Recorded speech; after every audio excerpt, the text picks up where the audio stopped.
तो कंझावला मामले में लगातार एक के बाद एक खुलासे होते नजर आ रहे हैं। तो वहीं मृतक अंजलि की दोस्त निधि की तरफ से कई अहम खुलासे किए गए हैं जो इस केस में जांच जिस तरीके से लगातार आगे बढ़ रही है अहम साबित हो सकते हैं। हमारे सहयोगी विशाल की ग्राउंड रिपोर्ट आपको दिखाते हैं। उन्होंने इस पूरे मामले में जिस तरीके से परिवार से भी बात की, इसके साथ ही जो अंजलि की दोस्त है निधि, उसका क्या कुछ कहना है, सुनवाते हैं। दिल्ली के कंझावला मामले में सबसे बड़ा मोड़ तब आया जब पुलिस ने यह खुलासा किया कि उस मृतिका लड़की के साथ उसकी दोस्त भी स्कूटी पर बैठी हुई थी। दोनों में पहले बहसबाजी हुई कि स्कूटी मैं चलाऊंगी तो स्कूटी मैं चलाऊंगी, जिसके बाद जो है वो दोनों लड़कियां जो हैं ऐसा बताया जा रहा है कि शराब के नशे में थी। इस वक्त हम मृतिका की जो दोस्त थी, जो चश्मदीद थी, उसके साथ थी, उसके घर के बाहर मौजूद हैं। देखिए ये उसका मकान है और मैं दिखाना चाहूँगा कि यहाँ पर जो मकान है ये बंद है। यहाँ पर जो है ये सेंट्रल लॉक जो है वो लगाया गया है। मकान बाहर से भी कुंडी लगाई गई है। लेकिन एक और तस्वीर दिखाना चाहूँगा, अंदर अभी भी जो है वो रोशनी है, यानी लाइट्स वगैरह ऑन है। हालांकि फ़िलहाल नहीं पता कि उसकी दोस्त जो है वो कहाँ पर है, लेकिन उसकी दोस्त ने कई बड़े अहम खुलासे किए थे। उसकी दोस्त का कहना था कि जो पाँचों आरोपी थे उनको पता था कि लड़की फंसी हुई है उनके गाड़ी में, उसके बावजूद जो है वो 12-13 किलोमीटर तक उन्होंने घसीटा, जिससे उसकी मौत हो गई। उसकी दोस्त से लगातार पुलिस भी पूछताछ कर रही है। उसका बयान भी दर्ज किया जिसमें उसकी दोस्त ने पुलिस को पूरा सहयोग किया है। उसकी दोस्त ने यह भी कहा है कि जब वो उन दोनों में ये भी बहस हो रही थी कि आखिर स्कूटी कौन चलाएगा, तो इसको लेकर के जो है वो लड़की जो है नशे में थी। उसकी दोस्त ने मना किया कि आप स्कूटी मत चलाओ, मैं चलाऊंगी क्योंकि आप नशे में हो। इसके बावजूद जो है उसने स्कूटी चलाई, जिसके बाद ये एक्सीडेंट हुआ। और एक्सीडेंट के बाद उसकी दोस्त, उसका कहना है कि इतनी डर गई, इतनी जो है वो डर गई और उसके बाद जो है वो वहाँ से फरार हो गई, अपने घर को लौट आई। यही वो मकान है, उसका घर है। यहाँ से थोड़ी दूर पर जो है एक्सीडेंट स्पॉट है और उसके बाद वहाँ से वो रात को पैदल पहुंची है। ये रिपोर्ट आप देख रहे थे। हमारे दो सहयोगी इस वक्त हमारे साथ जुड़ चुके हैं। विशाल भी हमारे साथ जुड़े हुए हैं, दीपेश हमारे साथ सुल्तानपुरी थाने से इस वक्त जुड़े हुए हैं। सबसे पहले हम रुक करते हैं दीपेश का। दीपेश, क्या कह रही है पुलिस, कहां तक पहुंची है उसकी इन्वेस्टिगेशन?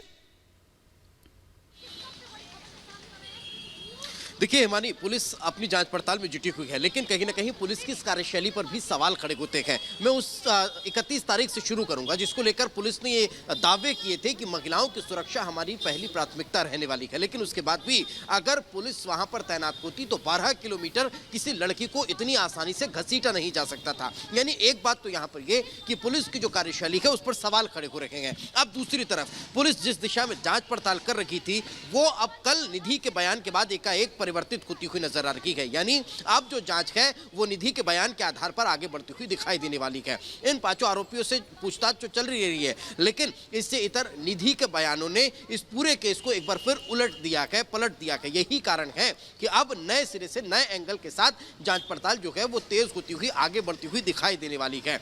लेकिन ये भी देखना होगा कि उस दिन होटल में जो दूसरे लड़के थे वो कौन थे, उनको लेकर भी पुलिस जांच पड़ताल में जुटी हुई है। और अब कल इन जो पांचों आरोपी हैं इनकी रिमांड खत्म हो रही है, उसके बाद इन्हें पेश किया जाएगा और फिर देखने वाली बात होगी कि अभी तक की इन्वेस्टिगेशन में क्या कुछ निकलकर सामने आया है। अभी पुलिस लगातार इनसे बातचीत कर रही है, इनसे जांच पड़ताल के पुलिस लगातार बातचीत कर रही है। और देखिए ट्विस्ट एंड टर्न जिस तरह से इस मामले में आया है, अब उसकी बिना पर आगे पुलिस की थ्योरी जो है, पुलिस की इन्वेस्टिगेशन जो है वो दरअसल बढ़ेगी। लेकिन इधर अंजलि पंचतत्व में विलीन हो चुकी है और मां को इंसाफ का इंतजार लेकिन आज भी है। भले ही सलाखों के पीछे हो उसके गुनहगार, लेकिन मां को इंतजार है। और मां ये कह रही है रिपब्लिक भारत से बातचीत में कि 24 घंटों के भीतर वो जो दरिंदे हैं उनको फांसी दी जाए।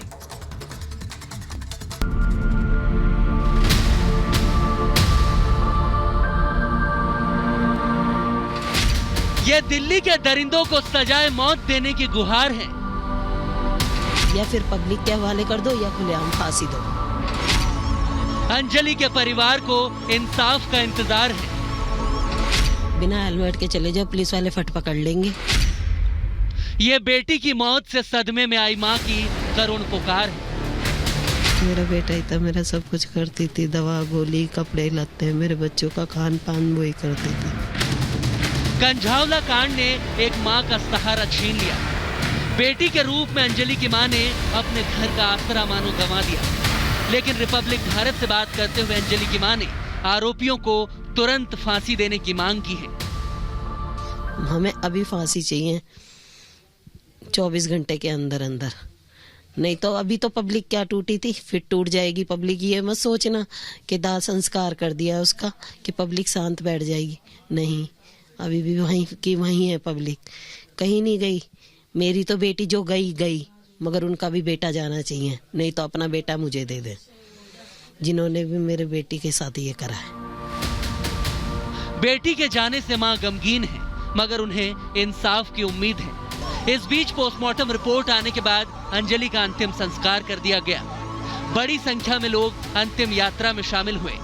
सभी की जुबान पर बस एक ही मांग थी कि दिल्ली की बेटी को जल्द से जल्द इंसाफ मिले।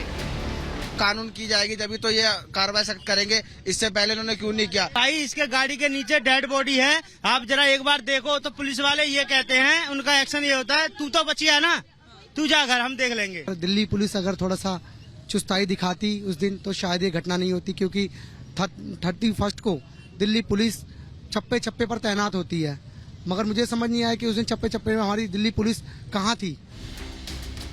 यानी पूरी दिल्ली गुस्से में है और आरोपियों पर सख्त एक्शन की मांग कर रही है। इससे पहले आरोप लग रहे थे कि रेप के बाद अंजलि की हत्या की गई थी, लेकिन दिल्ली के स्पेशल कमिश्नर एसपी हुड्डा ने बताया कि पोस्टमार्टम रिपोर्ट में रेप की पुष्टि नहीं हुई है। प्राइवेट पार्ट में चोट के किसी तरह के कोई निशान नहीं मिले हैं। अंजलि के सिर, रीढ़ की हड्डी और पैरों में चोट लगी थी। ज्यादा खून बह जाने की वजह से अंजलि की मौत हुई है। रेप की पुष्टि नहीं हुई है, मगर अंजलि की मौत से आक्रोशित मां ने दिल्ली पुलिस को भी सवालों के कटघरे में खड़ा किया है। 1.5 घंटे किसी बयान देने वाले ने पुलिस वालों से बात करी थी, पुलिस वाले 1.5-2 घंटे सो रहे थे। 2-1.5 घंटे गाड़ी चली है लड़की बांध के, कहाँ थे पुलिस वाले? अभी 10 मिनट एक बिना हेलमेट के चले जाओ, पुलिस वाले फट पकड़ लेंगे। पता नहीं क्यों नहीं पकड़ा उसको, क्या साजिश थी पुलिस वालों की, जो कि अब क्या हुआ क्या नहीं हुआ मैं तो कुछ कह नहीं सकती। शराबियों ने कार से सड़क पर लड़की की स्कूटी को टक्कर लगाई। अंजलि की दोस्त एक्सीडेंट के बाद साथ छोड़कर भाग गई। पुलिस ने अपनी जिम्मेदारी नहीं निभाई और दरिंदों ने बर्बरता की सारी हदें पार करते हुए उसे तड़प तड़प कर मरने पर मजबूर कर दिया। अब अलग अलग दावे हैं, सवाल जवाब हैं, रिपोर्ट और कार्रवाइयां हैं, सब कुछ हो रहा है, बस नहीं बची तो वो बेटी जो अपनी मां और अपने परिवार का सहारा थी। Bureau report, Republic Bharat.